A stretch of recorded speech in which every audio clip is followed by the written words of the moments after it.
আবারও ভুল চিকিৎসার কারণে এবার রাজ্যের স্বাস্থ্য ব্যবস্থা প্রশ্নের মুখে এবং জানা গেছে আইজিএম হাসপাতালে ভুল চিকিৎসার কারণে মৃত্যু হয়েছে নবম শ্রেণীর এক ছাত্রী।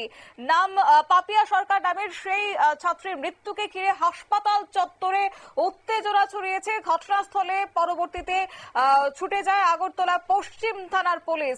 এই নিয়ে একটা ব্যাপক উত্তেজনা, তবে পুলিশের পক্ষ থেকে কি জানানো হচ্ছে শোনাবো। দুঃখিত, সংশ্লিষ্টের পক্ষ থেকে কি জানানো হচ্ছে?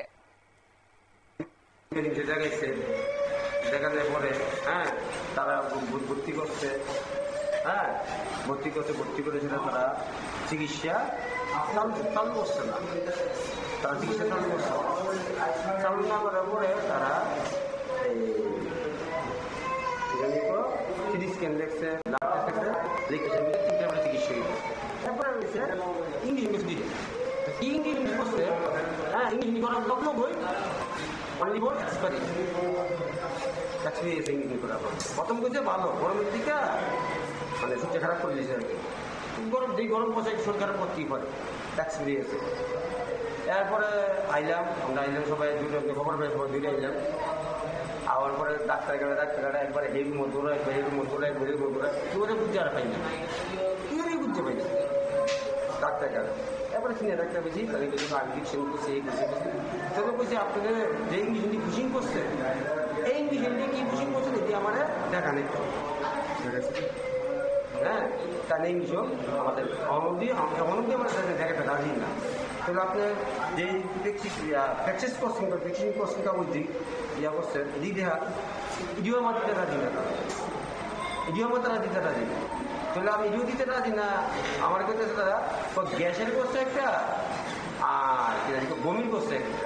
তো গ্যাসের বমি করলে তো আমার কোনো প্রবলেম নাই। তো গ্যাসের বমি করলে ইংলিশটা কই ফ্যাকশনটা কী লেখা আছে আমার দেখাই মতো, তারা দেখে তার মধ্যে রাজি না। মেয়েটা 2.5 ঘন্টা বিনা চিকিৎসা মারা গেছে। দুইটা ভ্যাকসিন করছে, ব্লাড টেস্ট লাগছে, 3টার পরে ব্লাড বেরোব, চিকিৎসা স্ক্যান লাগছে, ব্রেন ব্রেন যদি ড্যামেজ হয়ে থাকে পয়সা এটার তো মারা যেতে পারে। তো ব্রেন ড্যামেজ হয়েছে না, মাস্টার হয়ে গেছে দুজন, তারা তার এত মাথা ঘুরে বসছেও না। তারা সংশ্লিষ্টের পক্ষ থেকে অভিযোগ আপনারা শুনলেন। আবারও ভুল চিকিৎসার কারণে আইজিএম হাসপাতালে চিকিৎসা পরিষেবার প্রশ্নের মুখে।